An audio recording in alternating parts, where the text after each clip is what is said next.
모든 복덕까지 근원신 석가모니 부처님께 머리 숙여 귀의하나이다.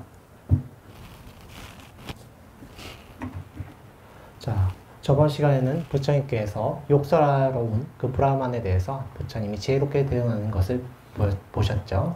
자, 이번 시간에는 여러분들 익히 많이 들어보셨을 것입니다. 이제 밭을 갈고 씨를 뿌린 나도 농사 짓는다 이런 말씀을 부처님께서 하십니다.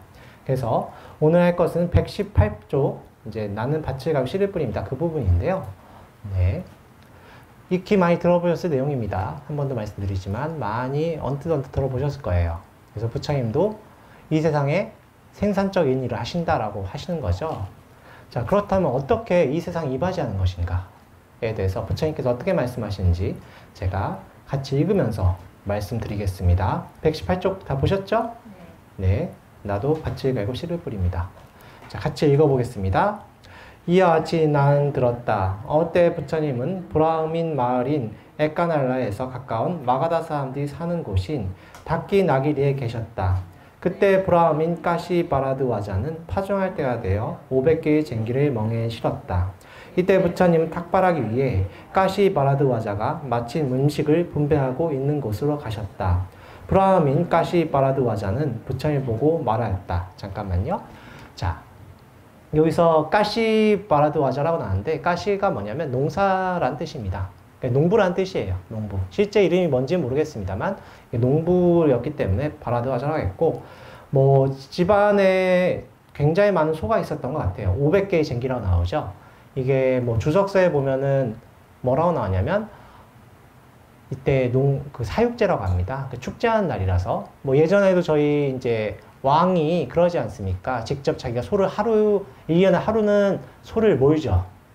그렇듯이 이렇게 어떤 세레머니 형식으로서 소 500마리에다가 500개의 멍에를 얹고 거기다 쟁기를 얹어서 파종하는 행사를 하는 것입니다. 자, 그런데 부처님께서 이렇게 탁발하러 오시는 거예요. 그런데 이 예전에 제가 저번 시간에 말씀드렸습니다만 바라드 와자 앞에서 욕설했던 분도 바라드 와자예요. 이 마을인 것 같아요. 시종 마을인데 이 가문의 그 마을 분들은 전통적인 힌두교, 브라만교 신봉자였던 것 같아요. 그래서 사문들 보고 별로 좋은 말을 안 하는 것입니다. 자, 그러면 같이 읽으면서 어떤 말을 했는지 보겠습니다. 사문이여, 나는 밭을 갈고 씨를 뿌린 이에 먹습니다. 그대도 또한 밭을 갈고 씨를 뿌린 이에 드십시오. 브라흐민이여, 나 또한 밭을 갈고 씨를 뿌린 이에 먹습니다. 그렇지만 우리는 곧다마 존자님의 멍에나 쟁기, 밭 가는 연장, 소몰이 막대, 황소를 보지 못했습니다. 그런데도 곧다마 존자님은 밭을 갈고 씨를 뿌린 이에 먹는다고 하십니다. 브라흐민 까시 바라드 와자는 개성으로 말하였다. 그대는 밭 가는 사람이라고 말하지만 그대의 밭 가는 것을 보지 못했네. 그대가 밭 가는 사람이라면 말해주시오. 그대의 밭 가는 것을 어떻게 알 수 있는지. 이에 부처님은 개성으로 말씀하셨다. 믿음은 씨앗이며 고행은 비이며 지혜는 나의 멍에며 쟁기이며 마음은 멍에의 끈이며 부끄러움은 막대기이며 마음 챙김은 보습과 소몰이 막대일세. 몸을 단속하고 말을 조심하고 음식을 알맞게 먹습니다. 진실은 나의 재촉이이며 온화함은 멍에를 벗음일세. 정진은 나의 짐을 진 소이며 속박으로부터 안은함으로 이끈다네. 쉼 없는 정진으로 슬픔 없는 곳에 이르네. 이렇게 밭갈이가 끝나면 불사의 열매를 거두며 모든 괴로움에서 벗어난다네. 자, 여기서는 브라흐민이 뭐냐면 바라문입니다. 사성제. 인도에는 네 계급이 있죠. 첫 번째는 브라흐만이고 두 번째는 크샤트리아, 무사 계급이에요. 실제 현대 인도에서도 크샤트리아 계급은 뭐냐면 공무원입니다. 공무원 계급이에요. 공무원 계급이고 실제 실무를 보는 분들이죠. 그 다음 세 번째가 바이샤, 농부와 또는 이제 상업에 종사하신 분들입니다. 마지막에 그리고 수드라라고 해서 이제 좀 더러운 일을 하시는 거예요. 그렇게 해서 네 가지 계급인데 그 중에 가장 최고 꼭대기에 있는 게 브라흐민입니다. 사제 계급이라고 하죠. 자, 그래서 이 브라흐민께서 사문들을 좀 안 좋게 본 거예요. 쟤네들은 농사도 안 짓고 맨날 탁발만 해놓고 니네가 하는 게 도대체 뭐야? 여기 경전에서는 좀 부처님께 존댓말 하듯이 나오지만 그렇지 않았을 것입니다. 이보시오, 아저씨, 일을 해야지. 왜 일을 안 합니까? 이런 거예요. 우리나라 말로 하면 이 양반은 뭐해? 양반이란 말이 굉장히 높인 말이죠. 근데 저희 이 양반 하면 좋은 말입니까? 아니죠. 그런 거와 똑같습니다. 이 양반, 곧다마 양반아, 농사를 지어와야지. 이렇게 하는 거예요. 좋은 말이 아니죠. 근데 부처님께서 아마 또 역시 빙그레 웃으셨을 거예요. 이렇게 웃으시면서 말하는 것이죠. 나도 여러분들께 사회에 이바지한다. 그래서 이것을 농업으로 치환해서 비유로서 말씀해 주신 것입니다. 그럼 어떻게 이 사회에 이바지하고 어떻게 여러분들께 좋은 일을 하는가에 대해서 말씀하시는데, 첫 번째, 믿음은 씨앗이라고 했습니다. 자, 여러분들 불교를 믿을 때 믿음이 있으셔야 되죠. 자, 그럼 부처님은 본인이 부처인데 무슨 믿음이냐? 바로 법에 대한 믿음이라. 열반을 얻겠다는 그 믿음이 있다는 뜻입니다. 그래서 정견, 믿음이 있으면 정견이 있죠. 그리고 믿음이 있어야 여러분들이 계율을 지킬 수가 있는 것입니다. 여러분들, 제가 저저번 시간에 육사회도에 대해서 설명드렸었습니다. 아마 여기 오신 분들 중에 안 들으신 분이 계시겠지만, 이 육사회도 중에 하나가 바로 도덕 부정론도 있습니다. 도덕은 필요 없다. 요새도 그런 게 있죠. 그리고 쾌락주의가 또 있었죠. 쾌락 만능주의가 있습니다. 어차피 이번 생에 한 번인데 모든 쾌락을 즐겨야 된다. 이거에 대해서 부처님이 다 비판하셨던 것입니다. 그런데 이런 정견을 어떻게 가져야 되는가? 바로 부처의 말씀을 믿어야 되는 거죠. 믿지 않으면 정견이 생길 수가 없는 것입니다. 그래서 여러분들께서도 처음 초발심 때는 믿음이 정확히 가지고 계셔야 되는 것입니다. 그래서 믿음은 씨앗이다. 그래서 씨앗을 뿌리는 거죠. 그 다음에 고행은 비이다. 여러분들께서 혹시나 부처님은 고행을 안 하셨다라고 생각할 수 있는데, 부처님이 비판했던 고행은 심각한 고행입니다. 마치 내 몸을 위해를 가할 정도의 고행을 비판하셨던 것이지, 부처님이 말씀하신 고행은 어떤 제어, 감각적 제어입니다. 모든 욕망에 대해서 절제하는 삶을 말하는 것입니다. 그래서 이것을 또 다른 말로 고행이 아니라 두타행이라고 합니다. 여러분들, 두타제일 스님이 누구십니까? 마하가섭입니다. 가섭존자님께서는 부처님이 이제 열반에 드신 다음에 그 교단을 이끌으셨던 분이시죠. 그분께서는 두타제이라고 해서 아주 검소하게 사셨던 분입니다.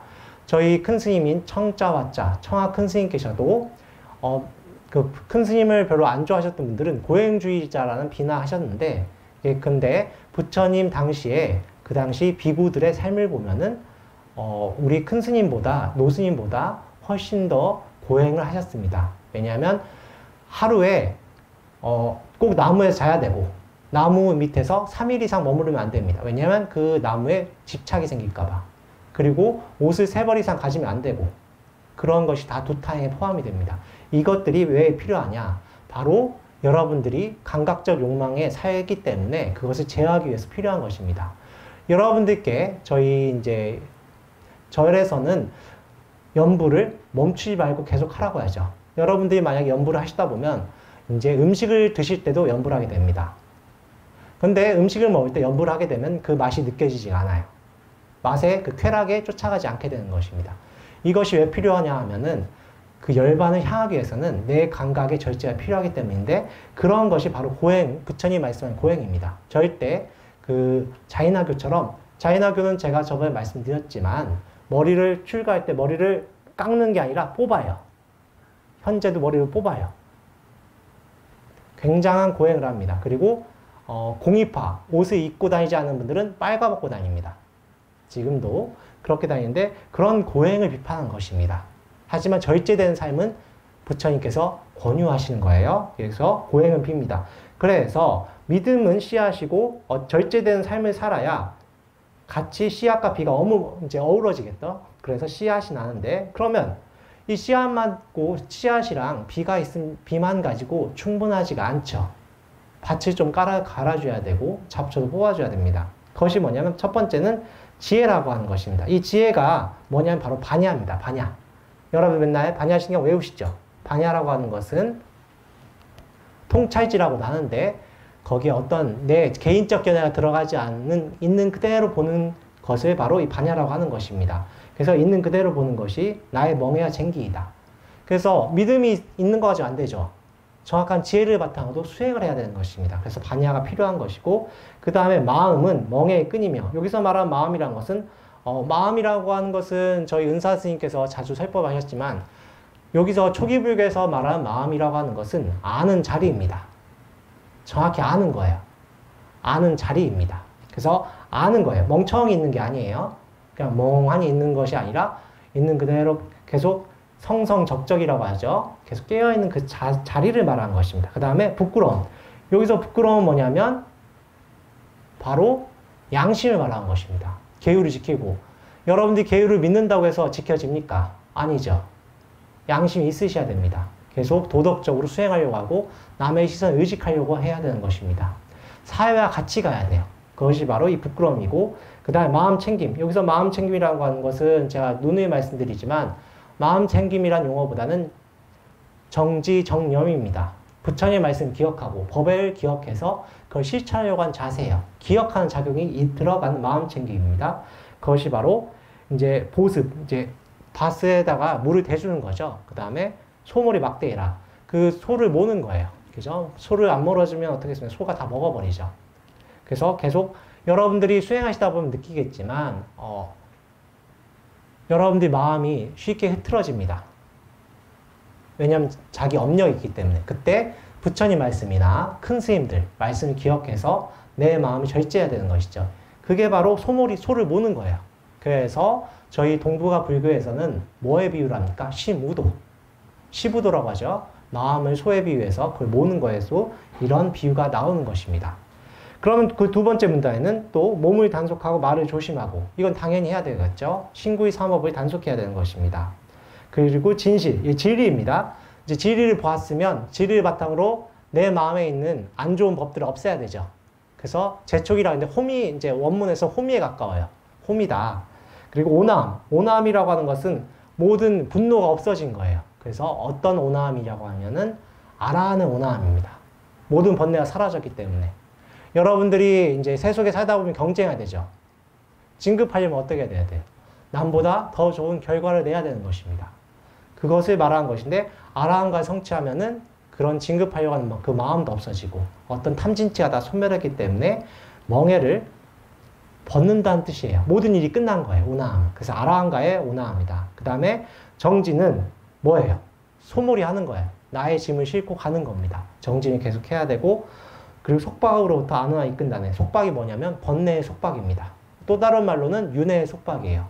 여러분들 무아무아해서 불교에서 어떻게 윤회라는지 설명 못하는 거라고 생각할지도 모릅니다만, 내가 계속 있는 한 윤회를 하는 거예요. 여러분들 이제 설법 들어보시다 보면 알겠지만 해보고 싶은 건 다 해보셔야 됩니다. 안 그러면 내가 남아있어요. 해보고 싶다. 맛있는 거 먹어보고 싶다. 한번 해보셔야 돼요. 그래서 한번 해보시고 성공도 다 해보셔야 무상하구나. 그걸 느낄 수가 있는 것입니다. 그래서 저희 불교에서는 절대 끊느라는 말을 하지 않아요. 다만 해봐라. 다만 그 또한 무상하다라는 꼭 느껴봐라 라고 하시는 거죠. 그래서 속박으로 단어가 이끈다니까 끝났고, 그 다음에 쉼 없는 정진으로, 저희 부처님께서는 정진을 굉장히 강조하십니다. 그래서 비구들한테도 굉장히 닥달하세요. 비구들이 막 스님들 지금이나 그때나 사람들은 똑같아요. 모이면 세속 이야기 하고 싶고, 뭐 전쟁 이야기 하고 싶고, 물가 어떠니 이런 얘기 하고 싶죠. 그럼 부처님이 혼내키십니다. 부처님은 천한통이 있으시죠. 그래서 갑자기 나타나셔가지고 그러면 안 된다 혼내키시고 하고, 부처님의 양 오른팔이 오른팔 왼팔이 누구예요? 목련존자와 사리부존자님이시죠. 목련존자님 시켜서 그 강당 절을 흔들어 버립니다. 지진 나듯이 흔들어 버려요. 그러면 비구들이 놀래가지고 뛰어쳐나오겠죠. 그때부터 부처님이 설법하십니다. 뭐라고 하냐면, 화살에 맞아 괴로워하는 자가 어떻게 그렇게 편안히 있을 수가 있냐. 정진해라. 하고 혼내키시는 경우도 있고. 그래서 부처님이 그 마지막 말이 뭐냐면, 나도 인간으로서 끝없는 노력으로서 성취했다고 하십니다. 그래서 정진을 말씀하십니다. 다음 자 넘어갈게요. 그런 다음에 이렇게 밭갈이가 끝나면, 자, 밭갈이가 끝나고 모든 장면 끝나면 불사 열매를 거두는 거죠. 불사 열매라고 하는 것은 바로 열반입니다. 열반을 얻을 수 있고 모든 괴로움 벗어나는 것입니다. 왜냐하면 열반, 다시는 태어나지 않기 때문에 괴로움이 끝난다고 하시는 것입니다. 여기서는 생략했는데 생략한 그 다음 문장을 말씀드릴게요. 부처님께서 이렇게 말씀하시니까 굉장히 논리 정연하시죠. 그리고 위험이 있으십니다. 여러분들께 제가 누누이 말씀드리지만 아마 이번 생에 기회 되시면 꼭 큰 스님들 뵈보세요. 큰 스님들의 말씀이 힘들더라도 그 기운이 있습니다. 기운이 있습니다. 꼭 큰 스님들 한번 뵈보시기 바랍니다. 정말 수행 잘 하시는 분들은 행동과 그런 여여함이 다릅니다. 자, 이렇게 여여하시고 또한 말씀도 조리정연하게 개성을 말씀하시니까 이 브라만이 감탄합니다. 그래서 감탄해서 사문이시여 이 공양을 받으십시오 합니다.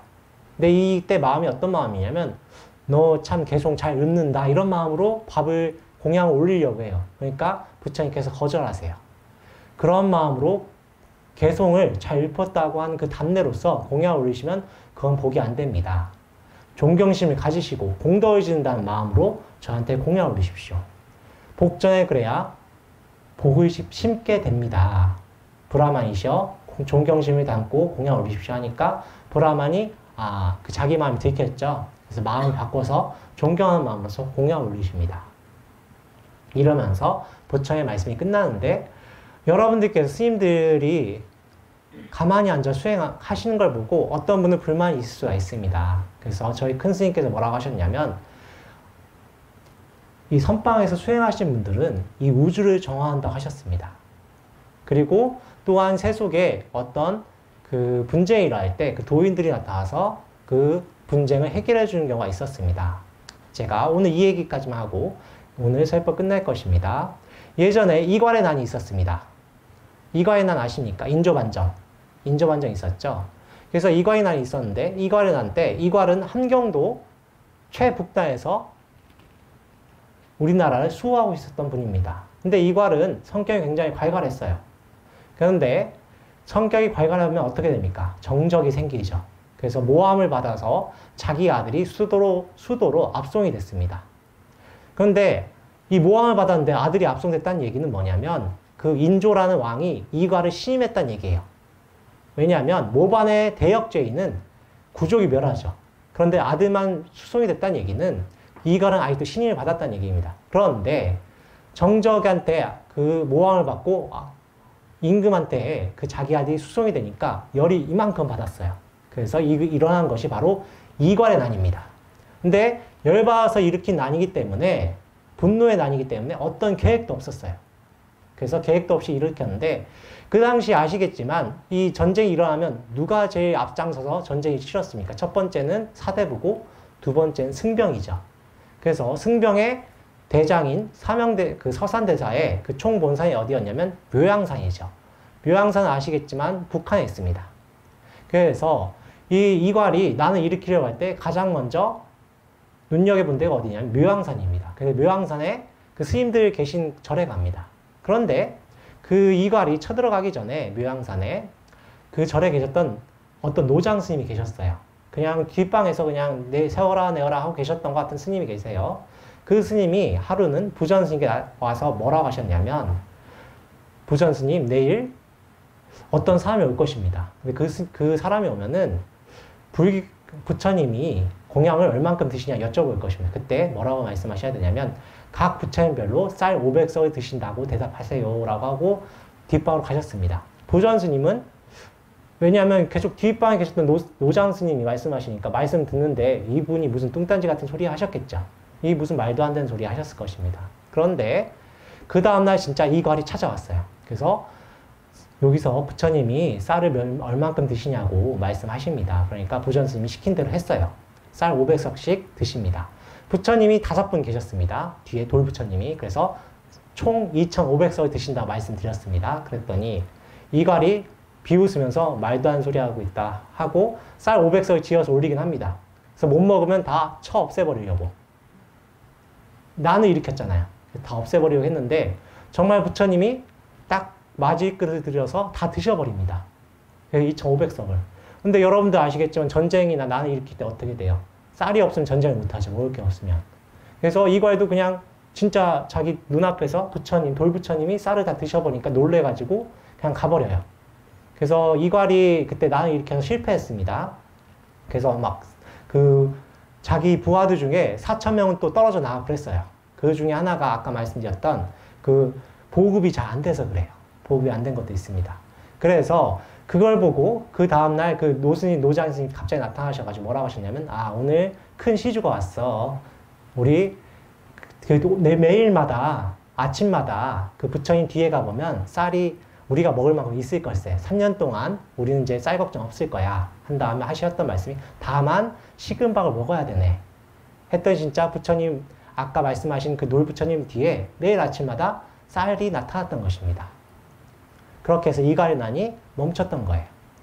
이런 경우가 많이 있습니다. 도인들 분에 가끔 이렇게 자기를 드러내지 않고, 왜냐하면 저희 스님들이나 부처님 같은 경우는 드러내지 않으시죠. 드러내지 않고 이렇게 도수를 부려가지고 나라를 구하는 경우가 많습니다. 이게 바로 저희 스님들이 말씀하셨던 이 밭을 가고 씨를 부리는 것이에요. 저희가 가만히 있는 게 아닙니다. 그래서 여러분들께서도 꼭 마음의 밭을 잘 가르셔서 이번 생에 좋은 결과 얻길 바랍니다. 오늘 설법 이것을 끝내겠습니다. 나무 석가모니불, 나무 석가모니불, 나무 시아본사 석가모니불.